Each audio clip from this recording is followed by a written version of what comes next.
You're on a live 90.5 Spotlight with Darren and Jim, and it's been a great morning with some fantastic guests to inform, educate and entertain. And we have one more very special guest for you this morning, someone who's a dear friend to both Jim and myself, Managing Director of Insight Intelligence Group, a fellow broadcaster with his own show on a live 90.5 here as well, and author with a new book that we're going to talk about this morning. Good morning, Mario Bekes. Good morning, Dr. Jim and Darren. Thank you for having me on your awesome show, Spotlight. Well, thank you, and we must say congratulations on your awesome show, Business Insights with Mario and Matthew, and it's great that you continue on, even though I had to leave for a bit more time in my week. Now, yes. Back to your story, Mario. Your story is such an amazing story that I heard about so many times as you shared little snippets there on Business Insights. But I want to know more. Now, I know you've actually taken the time to write this all in a book, and the book is Blood-Soaked Soil. Can you tell us a bit more about what our listeners would find in the book that's all about Mario?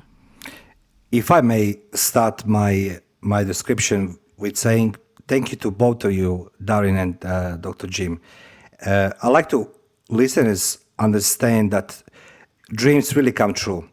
I wanted to be a radio presenter, and I never even contemplated or remotely believed I will be presenting on language which is not my by birth, which is English. And thanks to Darren Capes Davis, I become the presenter and I learn how to present. Secondly, this is my sixth book, and I mentioned this before.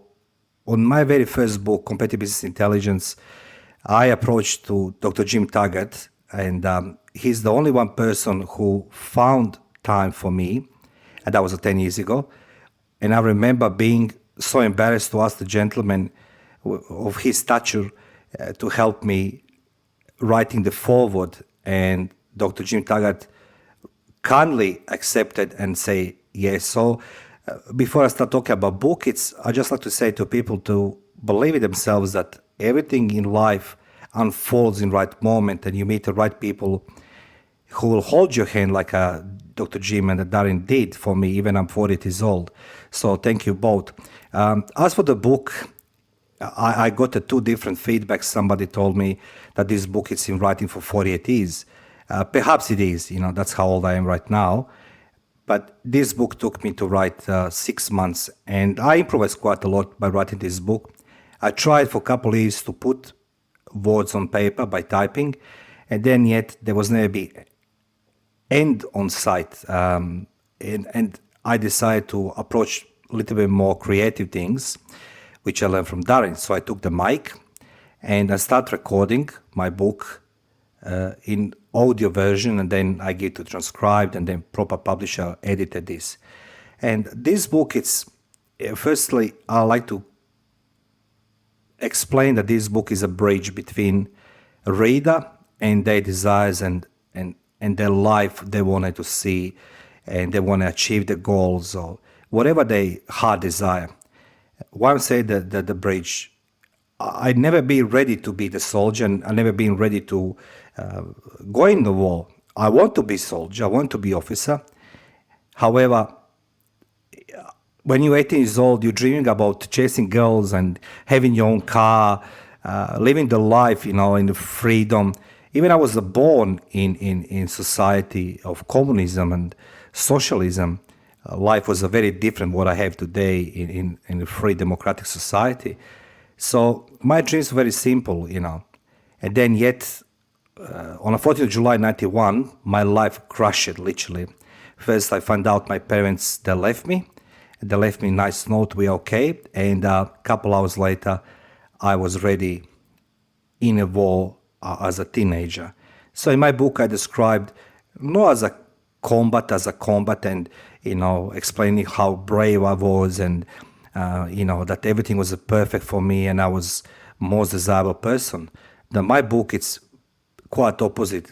My book described and depicted reality of the war, which is fear of dying, fear of unknown, and how to overcome those obstacles of being born poor and yet you've been surrounded with middle class society guys, and the mostly desiring to have better life.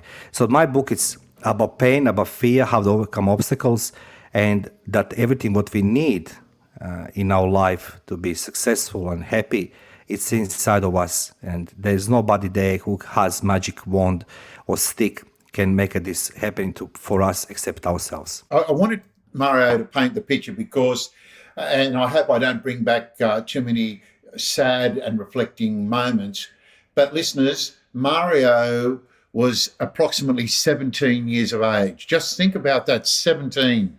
What were you doing at 17? Mario, tell us about those moments when your world absolutely, as you portray through your book, was turned upside down. Standing there thinking, what was going through your mind? What emotions had you? I mean, you would have been scared, absolutely. What else was happening to you in real time? Thank you for asking Dr. Jim that question. I was angry. First because my parents disappeared, right? They just gone, who knows when and where, leave me on my own. And it's not normal, when you are 18 years old, as I say, you want to enjoy a type of life. And I was angry. I was so angry realizing that I'm on my own with an empty fridge. That was my biggest hurdle that day. I was so hungry because the night before I was so drinking so much, and who knows what I was doing else. But then I become something different, Dr. Jim. I can't explain that moment when you get that uniform, and I got that machine gun called the MG42, 7.9 millimeters, and then you realizing that you are presiding over the life and death. And the worst thing was there for me when I saw that life is so cheap and people dying around me. And on my very first day in the war, I saw the dead bodies. I never saw dead bodies in my life except in the movie. So anger, disappointment, fear of unknown was so great. Needless to say that the following day, I was the biggest hero. I explained to everybody I was the guy who, I done the greatest thing, and, war for me, it's nothing. But I was very upset, very sad, and very much afraid, Dr. Jimmy. Thanks for sharing that, because, Darren, the reason I asked that question is because our lives change so quickly, and at 18 years of age, you really had to take a grips of where you're going in your life, because I think it was the Yugoslavian war. Am I correct in saying that? That's correct, Dr. Jim. That's correct. Because we were a country, Yugoslavia was, existing since First World War, different names, but from 45 become the communist country. And when I was born 72, I didn't know nothing. But what I learned very quickly in kindergarten, then primary school, and later on high school, communism, it's very different society. It's very dystopian society where they're inserting this inside of each of us, that we are invincible, that we are the greatest, and we don't need nothing. We don't need McDonald's. You don't need Nike sneakers. You don't need life, nothing, and just eat the carrots and apples because that's good for your health, and milk. And then you start searching for these reasons why you want to something more. And if you dare to ask for something more, you'll be classified in society as non-desirable, and potentially you're going to be, under surveillance of the secret police, and it causes so much trouble down the path in your life if you've been stamped as somebody who doesn't like a communism. And when you grow up in that society, you don't know nothing better, because don't forget one thing: we didn't know nothing about life outside Yugoslavia. We are not allowed to travel. We are not allowed to do nothing except in a place where you're born, in a republic you are part, which is Yugoslavia consisted from 6 republics and 2 territories.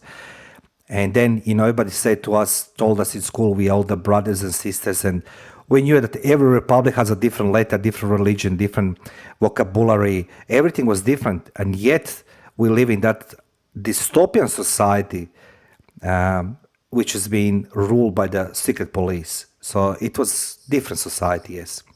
You're on Spotlight with Jim and Darren, and it's an absolute delight to have our colleague and friend Mario Bekes, the Managing Director of Inside Intelligence Group, talk to us about his latest book, Blood-Soaked Soil. We'll be back after this little break.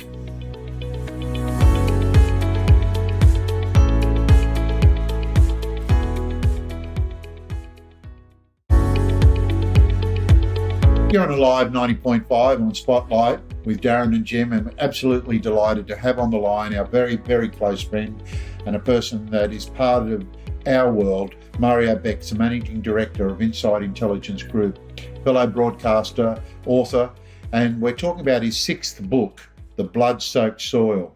Mario? Yes, Dr. Jim? I want to ask you a question.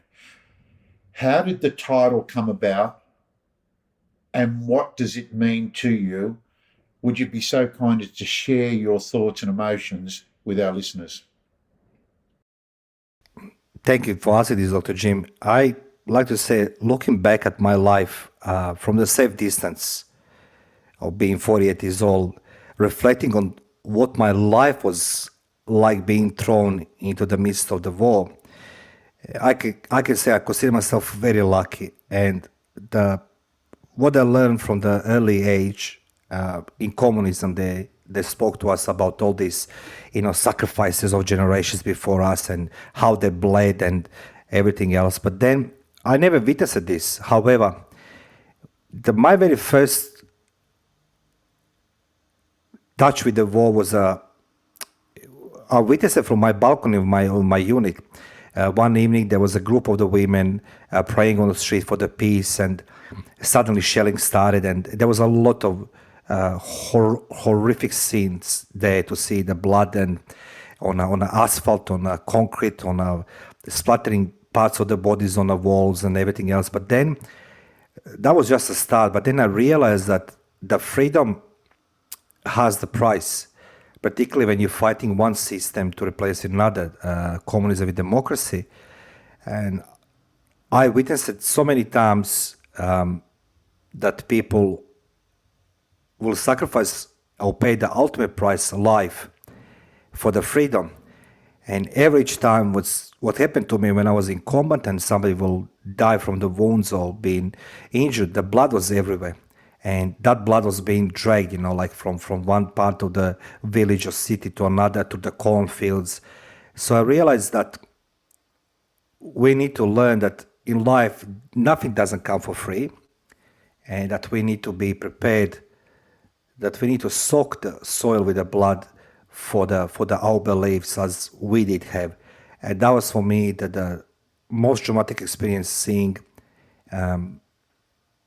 that we soaking the soil with the human blood in a way you can't even imagine. So that's the reason why Blood-Soaked Soil. So people can understand in life nothing comes for free, and we need to pay some type of price or sacrifice to do, not in a human life.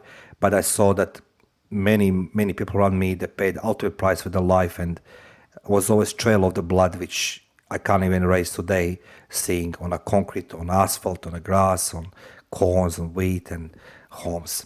Such powerful imagery you share there, Mario. Thank you. It makes me really understand what some people will do for freedom and what you did and what you experienced. And from being with you on radio, I understand that you have a lot of physical sort of reminders and injuries, Yes. bits and pieces in you. And for you, what does it mean when you get those pains, and how do you deal with it? And is it recurring? And does writing it in the book, does that help you as well to work through these memories? Well, I have 14 fractures since July of 91 till September 95, 14 fractures I sustained, and I've been hit in my back and my head as well with the shrapnels. I consider myself again lucky. I truly consider myself lucky because it could end up differently. And it's a stark reminder. Well, imagine this. Nobody loves the pain. And nobody can be customized to the pain. So when you've been injured, you don't know what's happened. However, today I know that let's just say when the weather is changing, I feel my bones actually aching, which is, traumatic experience. Plus adding on this, my boxing competitions, which are ridiculous, but yet I challenge myself. So it reminds me that I'm alive, not injured, and I'm grateful that I come out with the minor injuries, I'll call minor injuries, comparing to some other my colleagues. And I explain in my book that the worst thing was for me, and I was praying to God in many occasions, and I cried in the basement, nobody sees me, and I said, God, if I need to die, just let me die. Don't let me be injured in a way that I need a help or assistance or somebody. So it's okay. Look, it's okay because I can sit in the studio on a live 90.5 talking to the Jimmy Taggart and Darren Capes Davis. So despite all injuries, I'm grateful I'm alive. And again, human body can endure so much. Just people need to believe in this and not complain about small things. We are grateful that you're alive and that you can share. We can share friendship, as we've been saying this morning. That's correct, yes. In this morning in the interview as well. Now, lots of people, no doubt, will want to rush and read your book now. How can they get a copy? Look, there's the best way. It's always on Amazon. Just search by my name, Mario Bekes, or in Booktopia there as well. This is the most reliable, I heard, delivery methods in Australia globally. So Amazon or Booktopia, just search for The Blood, Soccer, Soul by my name, author Mario Bekes, and you'll be glad you read it. And I'm looking forward for anybody feedback. Mario, thanks for joining us on Spotlight with Darren and Jim. It's been a real pleasure to have you talk to us and share with us who you really are. You're an incredible person. You're such a giver. And your latest book, Blood Soaked Soil, is one that should not, and I say this again, should not be left and glossed over. Please go to Amazon or to Booktopia, get this book, read it, and find out more about who you are as a person. Thanks again, Mario Bekes. It's been a real delight to have you. Thank you, Darren. Thank you, Dr. Jim. Thank you so much for having me on Spotlight and your show. Have a great morning. Thank you.